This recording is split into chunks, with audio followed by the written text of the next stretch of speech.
Mal 2. Au Midrash Acher. On amène un autre Midrash. Mesdames et les nerfs, Amroucham. Amar David Nefitakosh Boruchou. Il a dit, David, la même chose à Kadosh Boruchou. Shomer mitzvotai ve'achia. Il a dit, non, il a dit, je vais garder, garde tes mitzvot et tu vivras. Amar Achia, Machan et Madar Ardomé. On a vu ça. Amar Kadosh Boruchou, Imatem Shomrim et Torah, et Shmor Etrem. Ouais, c'est pareil, ça, on a vu ça. Comment ça se fait que j'ai pas fait ça? Bon, ah non, c'est le même, et une autre midrash qui reprend la même idée. Amar Kadosh Boruchou. Imatem Shomrim et Torah. Si vous gardez la Torah, et Shmor Etrem, je vous garderai vous. Si vous gardez la Torah, je vous garderai vous. Amar Kadosh Boruchou. Niri biyadecha. Alors, c'est ça, ça change.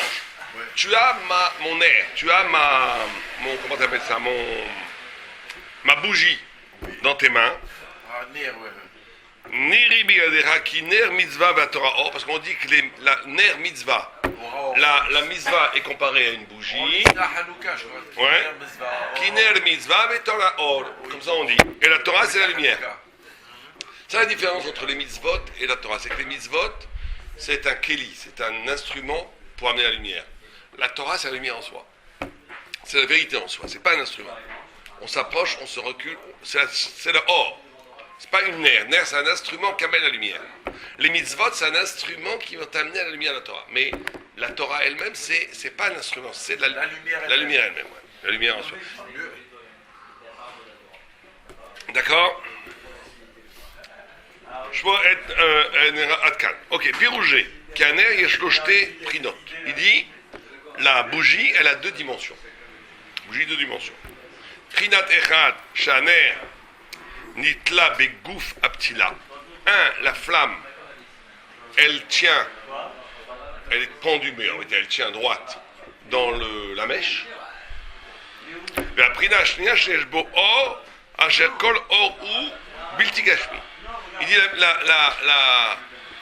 le phénomène d'une bougie, c'est extraordinaire. Parce que d'un côté, c'est complètement matériel. C'est matériel. Et d'un côté, c'est complètement spirituel. C'est Bilti Gashmi d'une maral.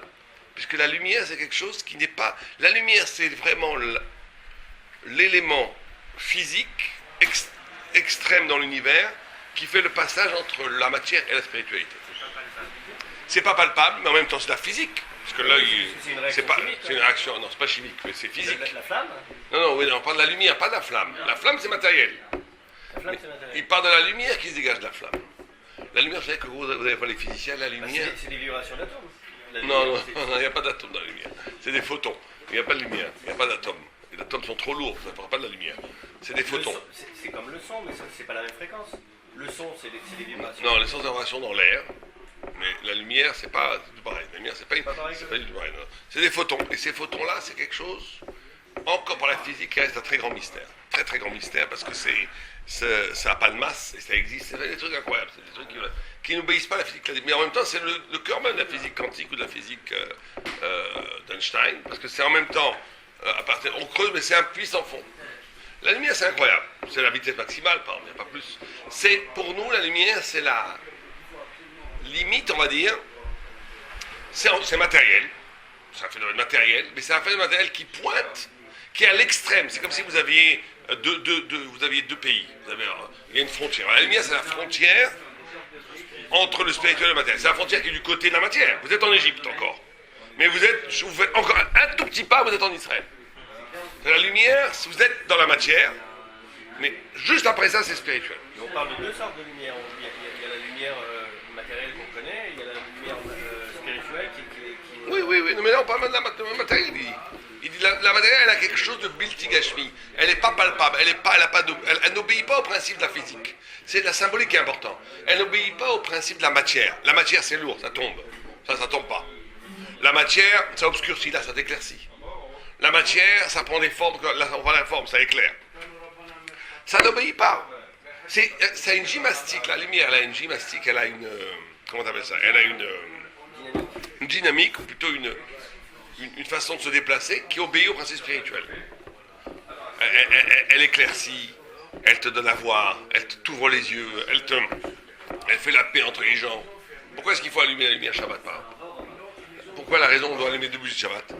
Pourquoi? Il y a 3 raisons. Ceux qui me donnent les 3 raisons, ils gagnent une bouteille de vin. Nida. Mais quel Nida? Voilà. Je te dis les 3 raisons pourquoi on allume les bougies. Ah, Shabbat. Shlom Bayit, c'est voilà. Première chose, Shlom Bayit. Parce que sans lumière, il n'y a pas de paix. Sans lumière, il n'y a pas de paix. Donc on voit que la lumière amène la paix. Pour voir, hein. Pour voir aussi, surtout. Ça rallège le débat. Non. Pour voir, c'est Shlom Bayit. Il y a 3 raisons. 1, Kvod Shabbat. 2, Oneg Shabbat. 3, Shlom Bayit. Oneg Shabbat, c'est-à-dire que c'est important, mais on ne le fait plus aujourd'hui, c'est dommage, de s'éclairer à la lumière, de profiter de la lumière. Par exemple, moi, ma femme, elle est très makpida, qu'avant d'allumer, elle éteint toutes les lumières à la maison. Elle allume, elle reste quelques minutes à jouir de la lumière. Et après, parce que c'est vrai que c'est un peu ridicule. Aujourd'hui, on profite, c'est devenu symbolique ces lumières, on ne les voit pas. T'as 500 volts dans la maison, c'est complètement... Dans les douches, il faut regarder les lumières de Ouais, bien sûr. Ouais. Mais il faut profiter, c'est un des 3. C'est Oneg Shabbat. Il y a Kavod Shabbat. C'est pour ça qu'on allume même avec Bracha, même s'il n'y a pas de... même s'il y a la lumière. Parce qu'il y a aussi un Kavod. C'est un Kavod que ça soit allumé. Et 3 Shlom Bayit. Mais là aussi, Shlom Bayit, c'est un problème. Parce que Shlom Bayit, c'est la lumière. Aujourd'hui, c'est déjà allumé. Il y a des poskim qui disent c'est peut-être qu'il ne faudrait pas faire la Bracha Je aujourd'hui. comprends pas très bien le lien entre Shabbat et... Eh bien, alors, passe un Shabbat avec ta femme dans l'obscurité. Tu vas comprendre. Tu vas comprendre ce qui va se passer. Passe 24 heures avec ta femme dans l'obscurité. Je te garantis le résultat. Ma femme, ça la dérangerait Pas avec ta femme, non, c'est une sale quête. Mais les gens normaux, dans l'obscurité, ça C'est vrai que c'est pas, se passe très mal. c'est pas drôle. La vérité. Un Il y a Shabbat, une sorte de nervosité qui crée. Donc on voit que la lumière, c'est un élément physique, mais qui est à la bordure du spirituel. Et donc toutes les manifestations sont spirituelles. Ça éclaire, ça ouvre les yeux, ça amène la paix, ça amène le shalom. Donc c'est pour ça qu'il dit c'est bilti gashmi, ça obéit pas, la lumière n'obéit pas à la matière. Ça se consomme pas aussi comme la matière qui se consomme quand on en consomme, elle se diminue. Ouais, Non, elle va pas se diminuer quand on va en consommer. ouais. Il y a aussi que la lumière, elle est ensofite, elle s'arrête jamais. Elle traverse des espaces incommensurables. La lumière matérielle, non. Matériel. Elle se diminue. Elle se diminue. Non. Elle n'a pas la même intensité à Parce sa que- source que à des distances plus loin. C'est le regard qui se diminue, c'est pas la lumière. C'est que toi, tu vois une lumière qui est très loin. Mais elle, en tant que lumière, les photons, ils s'arrêtent pas, ils se dispersent pas, les photons, il a raison. La lumière, elle n'est pas aussi intense ici sur Terre que à Tu as raison, du tu as raison, soleil. tu as raison. Mais elle n'est pas intense, pas parce qu'il y a une diminution des photons. C'est parce que, comme les photons scintillent là-bas, on les voit moins. C'est comme quand un objet qui est loin, tu le vois moins bien. Bon, c'est pas important. On continue. Alors, Veken Aneshama, de la même façon, l'âme, Gamken Yeshla Shteprilot. Donc on a dit, la bougie, la nerf, elle a 2 dimensions. Elle a une dimension matérielle, puisqu'elle est liée à l'énergie de la cire ou de l'huile ou ce que vous voulez, et elle puise son énergie de la matière. Et d'un autre côté, elle dégage une lumière qui est purement, qui a les caractéristiques du spirituel. Donc elle dit, elle dit, Veken Aneshama, et c'est pas avec l'âme humaine. Qui est là, Shteprinot. L'âme a 2 dimensions. Qui nitla veomedet begouf. L'âme s'alimente du corps. Le corps étant la cire, on a une bougie vivante. Mitzad azeyesh, l'eneshama yichus à la gouf. L'eneshama est liée au corps puisqu'elle s'alimente à partir du corps. Veyeshla prina gamken el anivdal kasher en l'eneshama gashmit. Et aussi l'eneshama a une dimension, bien entendu, spirituelle qui n'a aucun rapport avec la matière. Donc l'âme a ces 2 dimensions. Elle se nourrit du corps et elle est séparée. Qui mitzat chez mitzvah naaseh al yedei pas la dame. Et c'est pour ça qu'on dit ner mitzvah et Torah or. La mitzvah, elle est quelle dimension? La première, puisqu'elle se fait à niveau de l'acte. Une mitzvah, ça se fait en action. C'est pas une pure pensée, c'est une action. Yesh la mitzvah shayachut à la gouf. Agashmi. La mitzvah, c'est l'introduction du spirituel dans le corps physique. Ou mitzvah, c'est la mitzvah elokit, yesh la shayachut el anivdal. Donc la mitzvah va faire, comme la lumière, le pont entre le corps, la matière et la spiritualité. C'est cette mitzvah, il n'y a que la mitzvah qui peut faire ça. Parce que la mitzvah, elle a en même temps une dimension matérielle, c'est un acte physique. Les tefilines, tu les mets, c'est physique. et en même temps, elle renvoie un signe, elle renvoie une référence qui est purement spirituelle. La mitzvah a cette force-là. C'est pour ça que c'est important la mitzvah. Parce que sinon tu vas vivre une vie où la matière n'est que matière, et où la spiritualité n'est qu'un acte détaché du monde. La mitzvah va te permettre le lien entre, comme la bougie qui est un événement double, ou en même temps c'est un phénomène complètement physique, où l'énergie de la flamme puise de la cire ou de l'huile et dégage une lumière, quelque chose de physique, mais en même temps cette une lumière complètement abstraite qui devient spirituelle. Et bien c'est pareil pour la mitzvah. La mitzvah te fait un acte purement physique, mais que dans cet acte physique va dégager toute une luminosité spirituelle complètement impalpable. רק ההפרש שיש בין שניהם, כי המצווה הם אלוקית והם שייכים אל השם יתברך, רק שהם ברשות האדם שהוא מקבל אותם. והפך זה הנשמה היא לאדם, רק כי יש לנשמה דבקות בו incroyable. Il dit simplement, il y a ici un mouvement en sens inverse. La mitzvah, elle appartient à Dieu et elle est donnée à l'homme. C'est pour ça qu'elle devient matérielle. La neshama, elle t'appartient et elle va se dovek, elle va se coller à Dieu. Tu as deux mouvements. La neshama et la mitzvah sont pareils puisqu'elles ont ces deux éléments. C'est bon, l'élément de la mitzvah, c'est un mouvement de haut en bas. L'élément de la neshama, c'est un mitzvah de bas en haut. D'accord? Iné, un neshama chez la dame. והמצוות שניהם יש לכל אחד צד בחינה שהוא שייכת לבעלה וצד בחינה שהוא שייך למטה. Il reprend cette idée. Il dit l'âme et les mitzvot ont les deux ce point commun qu'elles ont une partie d'elles-mêmes qui est liée au bas et une partie d'elles-mêmes qui est liée au haut. והם כמו הנר הזה שיש לו בחינת אל הנשמה ובחינת אל בלתי גשמי. לכך אמר הקדוש ברוך הוא, c'est pour ça que Dieu a dit אם ישמור נירי ותהיה מקבל, mais si tu gardes ma lumière, ma bougie, on va dire, c'est mes mitzvot. De la même façon, Dieu gardera ton âme. C'est bougie contre bougie. Tu gardes la bougie de Dieu, c'est les mitzvot. Il garde la bougie de l'homme, c'est l'âme. On peut passer à Shabbat. Aose mitzvah ke ma'amara. En mevasrimoto besorot raot. Celui qui fait des mitzvot, Kema Amara, c'est quoi Kema Amara? Kema Amara, ça veut dire normalement, comme il a dit, mais ça ne veut rien dire ici. Non. Alors, c'est mis. Quelqu'un va apporter comme un Shabbat? Shabbat, Samer Gimel, ouais. Est-ce qu'on peut comprendre de ce qu'on dit là que la dimension des mitzvot, elle a un impact uniquement sur le non matériel?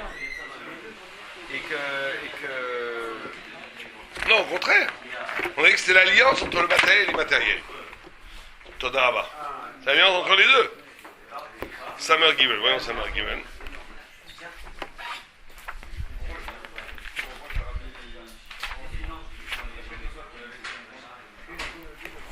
Est-ce qu'il y a ici un rachet Mahamara?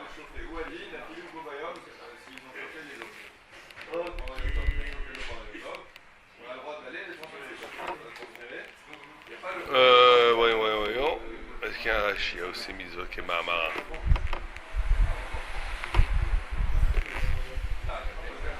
Samer Gimel, vous avez je ne me suis pas trompé, d'accord?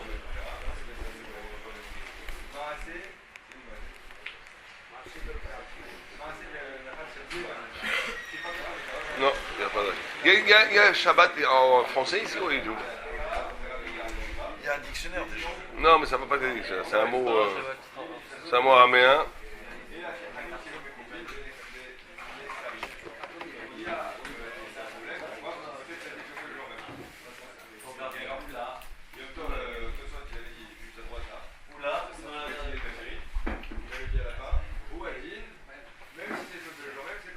Bon, je sais pas ce que c'est, on verra ça plus tard. D'accord? Donc, on dit Aose mitzvah kemama, celui qui fait des mitzvot dans tous les cas, en mevasrimoto besorot raot. On ne lui annonce pas de mauvaises nouvelles. Shneema, shomer mitzvah lo yeda davara. Comme il est dit, celui qui fait une mitzvah ne saura pas de choses mauvaises. Amar Avasi, veitema Rav Hanina, afilo kadosh baruch hu gozer xerahu mevatla. Même si Dieu a fait une xéra contre toi, Gzera. Grâce à ça, Tu fais une mitzvah Kema Amra. Dommage qu'on ne sait pas ce que c'est Kema Amra. On va demander à. On va voir s'il a en français là-bas, mais sinon. et la Xérat s'annule. Ouais. מבט לה שנאמר כאשר דיבר מלך שלטון ומי אמר לו תעשה וסמך עליו שומר מצווה. Ça va jusqu'à quand? Jusqu'à où? Non, d'après moi ça va pas jusqu'à... Il faut le numéro 2. C'est 63, ouais. Là ça va jusqu'à 35. Quel numéro 2?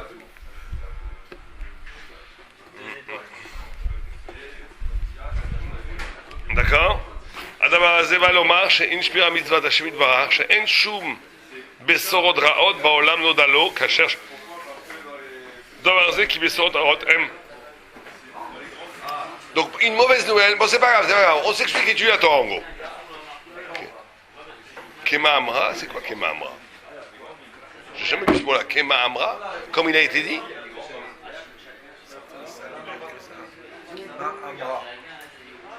Non. Bon, je vous dirai ça demain, je vais vérifier. En d'autres termes, quand tu étudies la Torah, et quand tu fais des mitzvot de façon mesouda, tu es protégé de l'arbitraire. C'est pas qu'il ne va pas forcément t'arriver des problèmes, si ça a été, mais ça ne sera pas arbitraire. Alors que celui qui n'étudie pas la Torah, il est livré à l'arbitraire. Donc il peut lui tomber une brique sur la tête. Alors, comment comprendre l'arbitraire, puisque rien ne se passe sans l'âge? Non, si toi tu es arbitraire, bah, le monde se comporte avec toi de façon arbitraire. C'est Mida Keneged Mida. Arbitraire sans hasard. Ah, c'est-à-dire que t'es pas constant. Des fois tu étudies, des fois tu n'étudies pas. Des fois tu fais les mitzvot, des fois tu les fais pas. Des fois tu as la crainte de Dieu, des fois tu l'as pas. Des fois tu crois, des fois tu crois pas. Tu es tout le temps dans le tourniquet, dans l'aléatoire. Mida Keneged Mida, la vie va épouser cette forme pour toi. Alors tu vas avoir des trucs absurdes, incompréhensibles.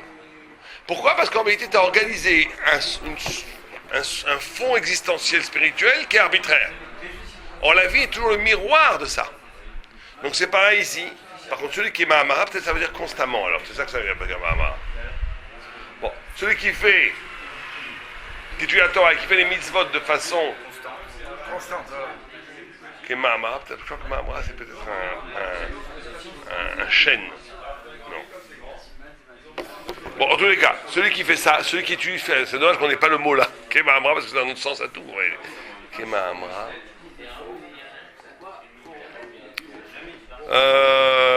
D'accord. Shomer mitzvot mekavel gzerot Hashem yitbarach ou mitzvotav asher tziva Hashem yitbarach alav. Az midat adin v'aserem mechayev dvar zeh shishmor adin. C'est ça qui est génial. C'est que si tu fais des mitzvot et tu la Torah régulièrement de façon constante, c'est le din. C'est la justice elle-même qui oblige la vie à te protéger, à te donner de bonnes choses. C'est obligé. שאם אין אדון שומר עבדו, הרי הוא אחר שהוא מושל על עבדו נכנס ברשות הממשל d'Adon. Parce que dans ce cas, tu rentres on a vu ça hier aussi, tu rentres sous la protection du roi, et le roi se doit de protéger ses sujets. והוסיף לומר, כי הקדוש ברוך הוא גוזר גזרה והוא מבטלה, כי זה העושה מצווה כתגן דבוק בו יתברך מצד שהוא גוזר וסירה את התורה, בסדר התורה והמצוות מבטלים כל גזרות רעות. Et même si Dieu lui-même avait décrété pour toi quelque chose de négatif, le destin, tu peux le changer. Grâce à l'étude et à la mitzvot constante. Parce que comme tu te rapproches de Dieu, tu as changé de place, la xéra elle tombe à côté de toi, elle tombe plus sur toi. Mais quand j'ai ou aussi mitzvah, ketikuna chez xérat Hashem. Dans ce cas, c'est ketikuna, c'est ça que ça veut dire. C'est proprement, comme il faut la faire. Or aussi mitzvah, kema amra, ça veut dire comme il faut la faire. Voilà, comme il faut la faire. Alors peut-être ça, comme il a été dit, c'est comme il faut la faire. Peut-être c'est la traduction normale, Kema Amra, comme il a été dit. Chez Xerat Hashem Yitbarach Xerat Zeh, Afar Xerot Raot. Et ça annule les mauvaises zérot. Ki mekayem Xerot HaMitzvot, en Xerot Raot Baolam. Veleken im em HaKadosh Baruch Hu gozer, chaz v'shalom Xera Ra al Haolam. Kasher mekayem mitzvah mitaken she'i Xerat Hashem Yitbarach. Il dit, c'est pas simplement qu'il se protège lui-même, là c'est encore un plus haut niveau de la mauvaise xéra, c'est que s'il fait une mitzvah ketikuna comme il faut, il sauve le monde de la xéra. S'il devait y avoir une tempête, un ouragan sur Paris, demain, l'étude à Torah qu'on a fait, la mitzvah qu'on a fait d'essayer de ne pas faire une avéra, des choses comme ça, ça sauve le monde. Ça enlève le mal, on va dire. La Torah et les mitzvot ont le pouvoir d'enlever le mal. D'enlever le mal dans le monde. Vedarim elu amukim. Il dit ces choses-là sont profondes. Vedarim elu amukim. Vemein atam sheitbarer ki adam. כאשר עושה מצווה בורו אין אברהם יכולים לשלוט בו אמרו שלוחי מצווה אינם נזיקים. C'est pour ça qu'il y a écrit que ceux qui font une mitzvah, שלוחי מצווה, les envoyés pour faire une mitzvah ne sont pas nézikim, ne sont pas, c'est connu ça, שלוחי מצווה ne sont pas nézikim, ils ne sont pas endommagés, ils n'ont pas de dommages. Alors tout le monde pose la question, vous savez, quand Dieu a dit à Shmuel, va dire à Shaoul qu'il n'est plus roi, Ouais. il a dit mais va me tuer. Bah oui, il a eu peur. Tout le monde pose la question, mais comment il a pu dire ça, c'est un שלוחי מצווה? Pourquoi il a eu peur d'être tué par Shaoul? Dieu l'envoie, il n'y a pas plus grande mise que ça de faire ce que Dieu te dit. Il est protégé par ses Alors pourquoi il a eu peur? Il a dit, voit pas, et Dieu ne voit pas qu'il a puni parce qu'il avait raison avant. Parce que si le danger est vadaï, ça aide pas Shorei Mitzvah. Shorei Mitzvah, ça aide que quand il n'y a pas un danger. Tu peux pas dire, ah non, voilà, je vais aller avec un drapeau israélien à Gaza et crier et dire un télim. Là, t'es sûr que tu vas te faire dégommer. Vous rigolez, mais c'est ce qui s'est passé en Kever Yosef. Quand les Arabes ils ont pris le Kever Yosef, vous rappelez cette histoire? Et ils ont envahi le Kever Yosef qui était sous la... Et l'armée israélienne a renoncé de le reprendre. Parce qu'il y aurait eu 100, 200 morts, ça aurait fait un scandale dans le monde. Ils ont dit on laisse tomber. C'était un Shabbat. Et il y avait un rabbin, sioniste, un rabbin qui était dans les territoires là, qui n'a pas supporté que il a été avec son talit dans le Kever Yosef. Au début, d'ailleurs, ça les a impressionnés, les Arabes. Au début, ils sont reculés, tout. Il est arrivé avec son talit comme ça. C'est à nous, le Kever Yosef, touchez pas. Mais il s'est fait lapider après. Bon. Mort, ils l'ont tué, ils l'ont lynché. Parce que ça, c'est de la folie. Ça, même s'il y a plein de choses à mitzvah. C'est Ahilul Hashem, ça. elles sont primes à la NES. Exactement, ils sont pris mal à l'aise. Pire que ça, il dit le Messiah Tchécharim que si tu te dis, moi j'ai des mérites, je peux aller au danger, au contraire, ça amène sur toi des problèmes. Ça amène sur toi. Hein? C'est passé une sorte de provocation. C'est une provocation. Si tu dis, moi, je vais voir, moi j'ai allumé, je passe près d'un graal, et tu passes près d'un kir, roi, un kir qui peut tomber dans le monde, et tu veux lui dire, moi j'ai du mérite, je peux passer. Au contraire, il y a des forces spécialisées qui vont t'écraser. Pourquoi? Parce que tu n'as pas le droit de te reposer sur ton mérite. Ça amène le djinn. Tu fais une preuve d'une émouna. Non, c'est pas Emouna, ça, justement. C'est plus de la C'est pas la Emouna. Alors, c'est ça la différence. Qu'est-ce que c'est la différence entre Emouna et ça? C'est intéressant. La Emouna, c'est de ne pas croire que tout ce que tu veux va se réaliser. La Emouna, c'est de savoir que tout vient de Dieu. Et que c'est bien. Mais ça ne veut pas dire maintenant que moi, j'ai le droit maintenant d'instrumentaliser mon Emouna, de renverser ça, que Dieu doit faire mes désirs. Une fois, il y avait quelqu'un qui a été voir un arabe, il dit, j'arrête pas de prier, Dieu ne me répond pas. Il lui a répondu en yiddish. Ou un nicht, il te répond non. Il te répond non, qu'est-ce que tu veux? Quand tu es obligé de te répondre oui. Il te répond non. Il y a des choses, c'est pas pour nous. Il faut l'admettre. Pas forcer la main de Dieu avec la tefila. Il m'a dit une des choses très graves et très courantes qui arrivent dans l'homme, c'est qu'il prie tellement bien, il dit, oh là, c'est sûr que Dieu est obligé de l'écouter. Ça n'existe pas, ça. Tu fais ton effort, après c'est Dieu qui décide, tout est pour le bien. La émouna, c'est-à-dire que tout vient de Dieu. Ça ne veut pas dire que tout ce que je veux va m'arriver. Ça, c'est pas la émouna, ça c'est la émouna en moi, pas la émouna en Dieu. Les Arabes, c'est un peu ça. Ils utilisent la émouna pour que leur désir, pour prendre leur désir pour leur réalité. Des réalités. C'est exactement ça, là. En fait, il faut prier et c'est Dieu en dernier ressort qui On sait que la prière peut modifier les choses. Mais est-ce que ça va modifier? On ne sait pas. La prière peut modifier les choses. Mais est-ce que ça va modifier? On ne sait pas du tout. Nous, on doit faire notre effort. Ok? D'accord. Mais quand même, quand tu es envoyé pour faire une mitzvah, tu es protégé. Sauf si tu vas dans la folie. Mais quand parce que tu t'appelles un coursier de Dieu. Oui, comme Mais ça, c'est pas une constante. comme Shmuel, par exemple. On a parlé hier de l'affaire d'affaires. De qui? Affaire, Elishabel Navoya, le gamin qui monte dans l'arbre, qui fait 2 mitzvot. Ah oui, on a parlé. Tout à fait. C'est une production. Ouais, non, ça veut dire que justement, c'est pas tout le temps. Parce que là, je ne pas la question.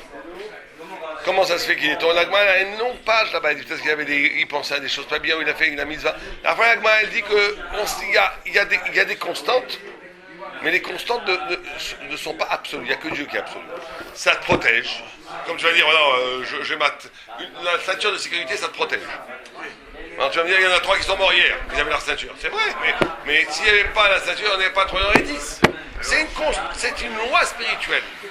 Mais elle n'est pas absolue, comme aucune loi physique n'est absolue. Comme aucune loi, ça protège. Mais c'est pas du tout absolu comme protection. La seule chose absolue, c'est Dieu. Faut pas, sinon on tombe dans une sorte d'idolâtrie de la mitzvah aussi qui est très dangereuse. On croit que voilà, il y a ça, il n'y a aucun problème. Non. Le fait que je puisse protéger. T'es protégé, mais à combien? On ne sait pas. Alors, c'est ça. À combien pour ça? Tu as mis un bouclier. Ouais. Maintenant, si la xéra c'est un missile, ça ne va pas te servir. Si la xéra c'est une petite pièce, ça va te protéger. Ça dépend ce que c'est. C'est une protection énorme, mais elle n'est pas une garantie d'absolu. Elle est une garantie de protection, c'est sûr. Ah, tu vois, en Israël, c'est très. Le peuple juif, c'est. Tu vois, par exemple, on sait que la Torah protège en Israël. C'est écrit que la Torah l'empêchera de mourir. Mais ça ne nous a pas empêché de prendre des coups, peut-être plus que tout le monde. Mais on est toujours là, alors que les autres ont disparu. Mais on est toujours là. Regarde en Israël ce qui se passe avec les. Ils ont envoyé 39 missiles, comme 39 coups de bâton, au temps de l'Irak, là. Il y a eu un mort. Oui, on avait dit parce qu'il mangeait. On ne sait pas le pauvre. Il avait écrit sur sa porte, moi ici on mange du cochon. Mais moi j'aime pas, il faut faire attention parce que bon, celui-là il a écrit ça et l'autre fait de la chonnerie avec les papillons, c'est peut-être pire, hein, donc il ne faut pas trop juger. Là. Mais c'est vrai que lui avait écrit si on mange du cochon, il s'est pris un scud du Irak, on ne mange pas de cochon. Mais il y a des choses bien pires que ça. Hein.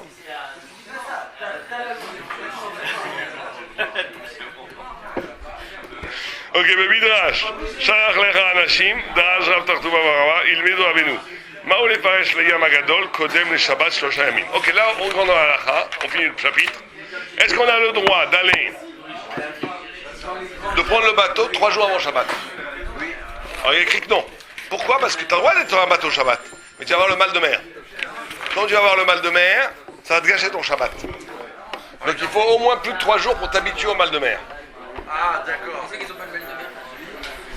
C'est une xéra de genre. Maintenant, si c'est par un mitzvah, tu peux. C'est pour ça qu'il a raison. Si c'est pour une mitzvah, tu peux y aller. Tu as le droit de prendre le bateau 3 jours. Si c'est pour une mitzvah. Car Shanou Rabotenu. Elle m'a fligui metasvi. Shabbat, le mitzvah? Non, c'est pas une question d'Oré Shabbat. Ah bah si, parce que là c'est un problème de Onek Shabbat. Ouais, alors on va voir. Mais quand Shanou Rabotenu, c'est très bizarre les halachot sur les bateaux, j'ai jamais vu ça. Comme c'est cool. Dès que sur un bateau, pratiquement tout est permis Shabbat.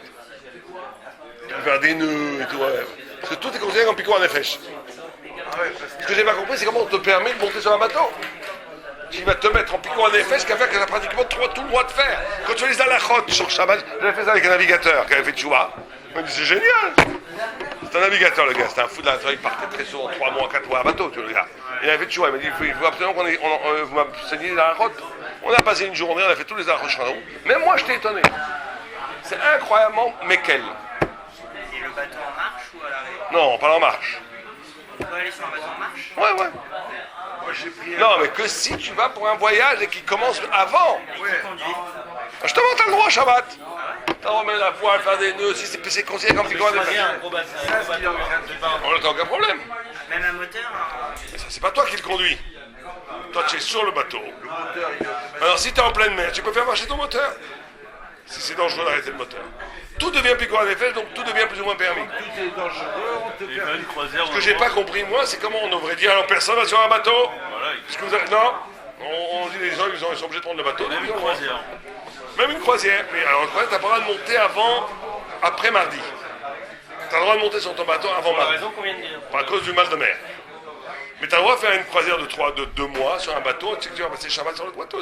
Il y en a, hein. Il y a des croisières cachères. Même si l'équipage est juif. Ouais. Moi, j'ai fait une croisière L'équipage, cachère. il travaille Shabbat.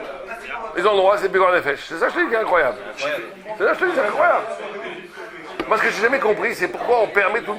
Je comprends qu'une fois que c'est en pleine mer, c'est piquant des fesses. T'es obligé, tu peux pas dire, on va éteindre les moteurs, on va chavirer. On Je comprends, il y a la vie de 300 personnes. Mais de là, T'as le droit. permettre Mais comment ça se fait que t'as le droit de te mettre? de tout permettre. Je comprends que les rabbins, ils auraient dû faire une zéra, assourd de prendre le bateau qui va marcher Shabbat. Voilà. Non. On a le droit. On aurait peut-être pas tenu là. Hein? C'est bien les croisières. Moi, j'ai fait une croisière, justement, à partir de Miami, c'était en Amérique du Sud. Je me rappelle, on est Je te vois sur la croix avec tes lunettes noires, au bord de la piscine, buvant un cocktail parti jeudi. bleu avec le cigare, On est parti jeudi. même les riches viennent te faire le monde. Il a roulé jusqu'à dimanche. Il a roulé pendant 3 jours jusqu'à dimanche. Après, quand on a atteint l'Amérique du Sud, chaque jour, il y avait une escale. Quoi, vous avez parti du Havre jusqu'en Amérique du Sud? De Miami. Ah, de Miami, c'est ça. Il a dit jusqu'à Miami, après on est parti. C'est ça, ouais. C'est beau, non? Ça s'arrête partout. Il y a des choses. Alors là, c'est un problème pour les chauffeurs Shabbat. Un bateau qui s'arrête, qui fait des étapes, chaque jour il s'arrête à une étape différente. Quel problème? Tu vois, Shabbat est très content. C'est en dehors du Il y a Shabbat. une étape qui le fait démarrer, qui le fait partir Shabbat. Oh, mais s'il a déjà fait 3 jours dans le bateau, Ouais. et c'est son lieu de résidence, c'est bon. Parce que les escales, on les Moi, une fois, il m'est arrivé en Il Grèce. faut pas descendre du bateau. Tu peux descendre. Tu peux descendre du Ah, il y a le problème du troum. Fais attention avec le troum, ouais. Peut-être tu peux pas. Faudra après avoir le troum. Mais moi, il m'est arrivé un truc comme ça.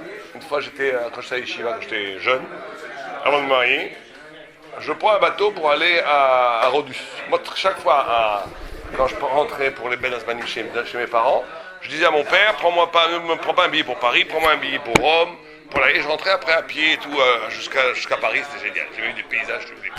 Et, ouais, en stop, et puis, j'ai fait comme ça, tous les chemins de randonnée dans le parc des Écrins, pas d'Avanois, sublime. Sublime. Et là, j'avais pris un truc pour Rome, ou Crète, je me souviens, pour la Grèce. Je sais plus dans quelle île, j'ai oublié. Je suis dans le bateau, Takala, le bateau s'arrête. Plusieurs heures. Problème de moteur, ou je sais pas. Moi, je suis parti, on est arrivé en plein Shabbat. Moi, je pensais arriver, on devait arriver original vendredi matin. Je suis arrivé en plein Shabbat. Moi, je ne peux pas porter mes affaires. Je peux rien faire. Je demande à un goy, je dis, tu peux porter mes affaires, je peux pas. Il faut pas que je sois sympa. Je mets toutes mes affaires, poussées et tout. Et il me lâche mon truc sur le port. J'ai pas bougé du port, sur le quai. Les gens qui passaient, qu'est-ce qu'il veut celui-là? Et j'avais prévu pour le kidouche une bouteille de bière le matin. Donc je ne pouvais pas la porter parce qu'on n'a pas le droit de porter plus que... Alors qu'est-ce que j'ai fait? Il fallait que je l'ouvre la chose. Donc la bouteille comme ça, je la prenais, je la lâchais. Moins de 4 amotes. Et t'avais des maçons sur le toit. Et ils se disent, qu'est-ce que c'est que c'est? Doucement, ils croyaient que c'était trop lourd. Ils croyaient que c'était trop lourd. Ils me regardaient. Là, j'ai senti ce que c'est être juif. Être juif, c'est de ma boule.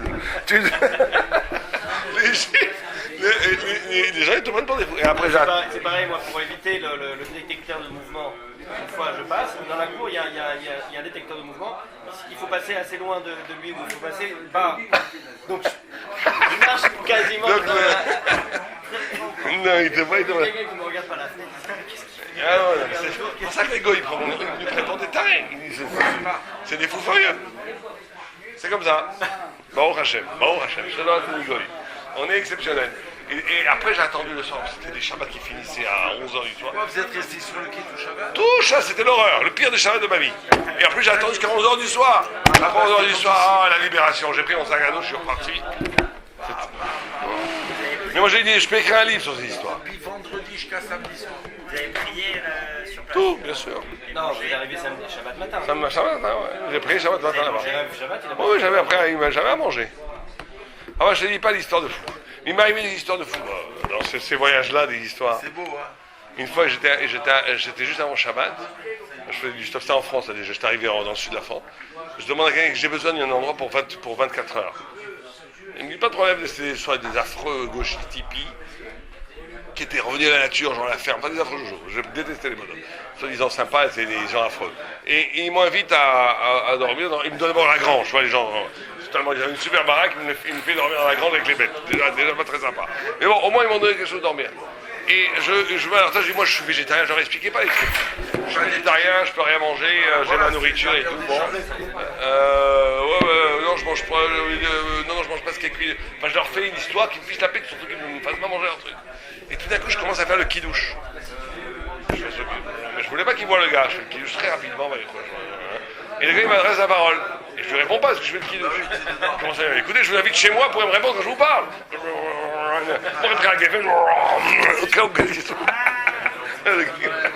C'est des histoires, je peux écrire des livres là-dessus. Je peux écrire des livres comiques. Bon, allez, on finit le paragraphe. d'accord?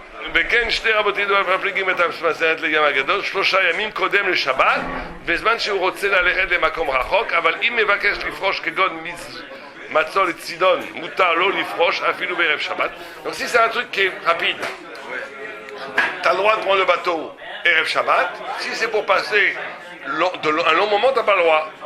מפני שהאדם הידוע שהוא יכול ללכת בעוד יום ואם היה שליח מצווה מותר לו לפרוש איזה יום שירצה. S'il va pour une mitzvah, il peut partir quand il veut. Voilà. Alors il y en a qui te disent, mais monsieur le rabbin, je voudrais aller en croisière avec ma femme, on part jeudi, est-ce que j'ai le droit? Je dis non. C'est pas une mitzvah. Il me dit, mais c'est une mitzvah de Shlom Bayit. Chacun se trouve la mitzvah, donc tout le monde part jeudi. Je dis, je vais pour une var mitzvah, pour Shlom Bayit, pour ce que tu veux. Mais en vérité, il faut que ça soit sérieux, tu as le droit à que ton objectif soit une mitzvah. Si ton objectif c'est une mitzvah, tu peux aller pendant les 3 jours. Sinon c'est dans un. Mais quand tu as une mitzvah, p'tourim min hasuka. Celui qui a un shaya mitzvah, il n'est pas obligé de faire un souka. שאין לך רבי בפני הקדוש ברוך הוא כשליח שהוא משתלח לעשות מצווה ונותן נפשו להצליח בשליחותו. Il n'y a pas de chose plus belle aux yeux de Dieu que quelqu'un qui fait tout pour, qui est un envoyé et qui fait tout pour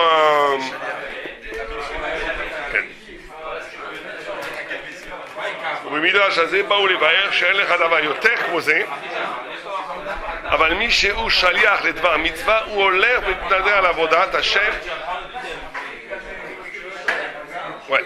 Et il dit que donc c'est très important, pas simplement de faire une mitzvah, d'être en shlichut pour la mitzvah, d'aller d'avoir un projet de faire une mitzvah, d'être dans une dynamique. C'est-à-dire d'aller vers elle, pas tant qu'elle arrive vers toi, c'est toi qui. Je sais pas comment on fait ça, c'est important de les mitzvahs, pas simplement les faire parce qu'elles t'arrivent dessus, mais d'aller vers elle. D'y réfléchir comment la faire. Ouais, non, d'y réfléchir comment la faire et d'essayer de vivre les mitzvot comme une shlichut. Shlichut, ça veut dire d'être un envoyé de Dieu. Par exemple, j'entends quelque part qu'il y a une rite. Je vais, voilà. Si j'ai à faire quelque chose, j'abandonne tout. Je dis pour Léonabi, je filme. Par exemple. Très bien. Ou bien tu apprends qu'il y a un shiur de Torah, tu y vas. Tu apprends que des gens ont besoin d'aide là-bas, tu y vas. Ça, tu essaies de faire que tu vas vers la mitzvah. Tu n'attends pas qu'elle va vers toi. C'est ça qui protège énormément. Elle ne viendra pas. Parce que comme tu sors de tes habitudes pour la mitzvah, mina keneged mitzvah, ce qui était prévu de médiocre dans ta vie, va être cassé. La vie aussi, elle va aller au-delà d'elle-même pour t'apporter des choses. Tout est mida keneged mida. Donc si tu fais un dépassement comme ça où tu sors de tes gdarim, eh ben la mise en retour, elle va sortir des gdarim pour venir vers toi. Bon, là, il ne faut pas faire ça pour ça, bien entendu. Enfin, les choses de Shem Shamaim, on ne peut pas faire tout calculer. Si je fais ça, tu vas me donner ça. Il faut faire ça, Shem Shamaim. Mais c'est bien déjà, non, l'ishma, il y a En fait, le principe général, c'est quoi? Moi, je vais faire la mitzvah et Dieu décide pour moi ce qu'il veut. Voilà. Je ne suis pas intéressé. Il ne faut rien attendre en retour. Je crois que c'est ça. Ouais.